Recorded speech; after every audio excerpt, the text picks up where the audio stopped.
Mungkin kita mempertuhankan kepintaran kita, mungkin kita mempertuhankan kecerdasan kita, mungkin kita mempertuhankan sesuatu selain Allah.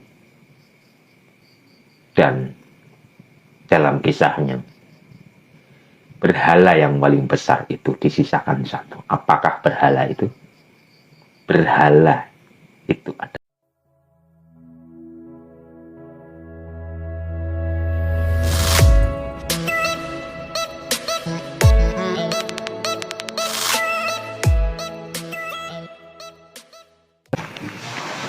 Jangan tertipu oleh gambar. Kita hidup di alam dunia itu sejatinya ini adalah fata morgana. Ini adalah gambar-gambar yang sejatinya kita itu tidak pernah ada. Kita itu hanyalah gambar yang sejatinya tidak ada. Oleh karena itu ada hadisnya, jangan kamu menyimpan atau memajang gambar di dinding rumah. Secara pemahaman umum mungkin gambar-gambar seperti yang ada di tembok. Itu secara pandangan umum. Tapi secara pandangan khusus atau hakikat yang dimaksud gambar-gambar, jangan menyimpan atau memajang gambar-gambar dalam rumah, itu adalah dalam batin kita. Buang semua gambar-gambar, patung-patung yang ada di dalam batin kita. Batin kita hanya ada Allah dan Rasulullah. Contoh sederhana seperti ini. Ketika kita mempunyai permasalahan, yang utama biasanya yang tergambar dalam diri kita, umpama seperti ini, kita tidak mempunyai uang atau kita mempunyai permasalahan, yang pertama kali muncul dalam rumah batin kita itu bukan Allah, tapi mungkin sahabat, saudara, orang tua, teman, dan sebagainya. Kita tanpa terhubung dengan Allah, kita langsung melukis dalam rumah diri kita ini, hati kita ini, yang tergambar adalah makhluk. Sedangkan makhluk sejatinya itu tidak bisa apa-apa. Seharusnya ketika kita mempunyai permasalahan, mungkin ini dan itu, yang ada di dalam batin kita itu hanya Allah. Jika batin kita sudah terisi atau sudah Allah ada dalam batin kita selalu atau setiap saat, maka Allah akan menuntun kita kepada orang-orang yang dikehendaki Allah untuk menolong kita. Jadi yang dimaksud dilarang memajang gambar di dinding rumah itu adalah gambar singononan jero batin. Tengok batin kita, tengok masjid kita yang ada dalam diri. Apakah masjid yang ada di dalam diri ini penuh dengan gambar? Ataukah masjid di dalam diri kita itu sangat kotor? Coba kita tengok masuk ke dalam diri. Jadi yang dimaksud memajang gambar, dilarang memajang gambar kalau malaikat rahmat tidak mau masuk. Jadi kita harus memahami step by step secara pemahaman umum adalah gambar yang ada di dinding, tapi secara pandangan hakikat gambar itu adalah gambar yang ada di batin kita ini. Kita sedang mempunyai masalah, yang tergambar pertama kali itu adalah orang lain, biasanya seperti itu, atau saudara, atau orang tua, atau siapalah. Yang jelas yang tergambar pertama itu adalah makhluk, bukan Tuhan kita. Ketika kita mempunyai masalah, Allah yang nomor satu seharusnya. Batin kita isi dengan Allah. Kita harus sadar kepada Allah. Kita harus memohon pertolongan kepada Allah. Jadi yang utama, yang nomor satu, itu adalah kita sadar kepada Tuhan kita. Kita sadar kepada Allah. Jika hati kita, rumah kita yang ada di dalam, itu selalu terhubung dengan Tuhan kita, otomatis Tuhan kita akan menuntun dan membimbing kita menuju kepada orang-orang yang dikehendaki oleh Tuhan kita. Tapi kan umumnya umumnya itu kita langsung menggambarkan makhluk tanpa hati kita sadar kepada Tuhan. Kita langsung menggambarkan makhluk.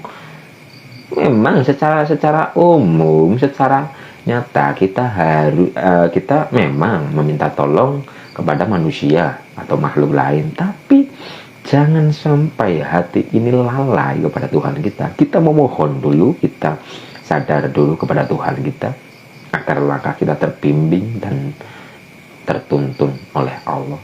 Kita akan mendatangi orang-orang yang sudah digariskan untuk menolong kita. Bisa dipahami apa? Jadi yang dimaksud gambar-gambar di dinding itu adalah dinding batin. Dinding batin kita. Lepaskanlah semua gambar-gambar yang ada di dalam batin kita. Seperti kisah Kanjeng Nabi Ibrahim, bapaknya para tauhid. Kanjeng Nabi Ibrahim menghancurkan patung-patung atau berhala-berhala. Secara umum memang mungkin patung-patung yang berwujud patung. Tapi coba kita masukkan kisah tersebut ke dalam diri kita. Apakah ada patung-patung dalam diri kita? Yang dimaksud patung itu adalah makhluk. Patung itu tidak bisa berbuat apa-apa. Patung itu tidak bisa mempunyai kehendak apa-apa.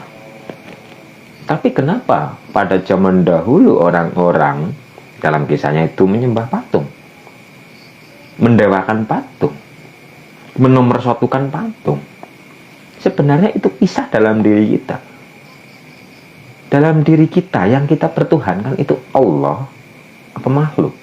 Sedangkan makhluk sejatinya seperti saya pribadi, ini pun tidak bisa apa-apa. Bergerak seperti ini, apakah saya bisa bergerak? Tidak. Tanpa pertolongan dari Tuhan kita. Tidak ada manusia, makhluk yang bisa bergerak tanpa la haula wala quwata illa billah. Tidak ada satupun makhluk yang bisa bergerak tanpa la haula wala mendapatkan pertolongan. Jadi patung-patung yang dihancurkan oleh Kanjeng Nabi Ibrahim, memang ceritanya dulu ada, tapi cerita kisah-kisah itu harus kita cari di dalam diri kita. Hancurkanlah berhala-berhala dalam diri kita. Mungkin kita mempertuhankan pangkat, jabatan, dunya brono. Mungkin kita mempertuhankan kepintaran kita. Mungkin kita mempertuhankan kecerdasan kita. Mungkin kita mempertuhankan sesuatu selain Allah. Dan dalam kisahnya, berhala yang paling besar itu disisakan satu. Apakah berhala itu? Berhala itu adalah nafsu dalam diri kita ini. Berhala yang paling besar adalah nafsu dalam diri kita. Kesombongan dalam diri kita. Tanpa kita sadari, kita telah merampas hak-hak Allah. Kita menganggap diri kita bisa bergerak. Kita sudah menjadi, atau kita sudah merampas hak-hak Allah. Karena kita bergerak, kita tak sadar kepada Tuhan kita. Bahwa kita bergerak seperti ini pun mendapatkan pertolongan darinya. Tapi kenapa kita bergerak, kita bicara, kita beraktivitas 24 jam? Jarang kita sadar. Dan yang harus kita, untuk saat ini yang harus dikembangkan itu adalah pemahaman dan kesadaran. Agar kita bisa kembali lagi mengenal Tuhan kita dengan sesungguh-sungguhnya. Kenalilah zat tan keno noyongo, sifat asma af'alullah. Kita berzikir dengan rasa. Sejatinya zikir itu sebenarnya bukan ucapan, bukan kata-kata, bukan suara. Zikir itu adalah mengingat, mengingat itu adalah eling, eling itu adalah sadar. Jadi batin kita 24 jam harus sadar kepada Tuhan kita. Kita melihat angin, kita harus sadar. Angin itu yang menggerakkan siapa? Kita bekerja, kita bergerak, kita harus sadar. Kita mendapatkan doyolan kekuatan, daya lan upaya saking ngersaning Gusti atau dari Tuhan kita. Jadi latih kesadaran kita agar selalu eling kepada Tuhan kita. Kata-kata eling itu jika dijabarkan itu sangat luar biasa. Eling ngerti, sadar. Eling lan waspada. Asal kita sadar, pasti kita waspada. Sebejo-bejone wong kang eling tesih bejo wong kang waspada. Kita sadar di dekat kaki kita itu ada ular kobra. Kita sadar, tapi kita tidak waspada. Sehingga kita bisa dicatak oleh ular tersebut. Tapi jika kita waspada, kita tahu, kita sadar itu ada ular dan kita mewaspadainya, otomatis kita akan selamat, terjaga oleh catekan ular tersebut. Jadi sebejo-bejone wong kang eling tesih bejo wong kang waspada.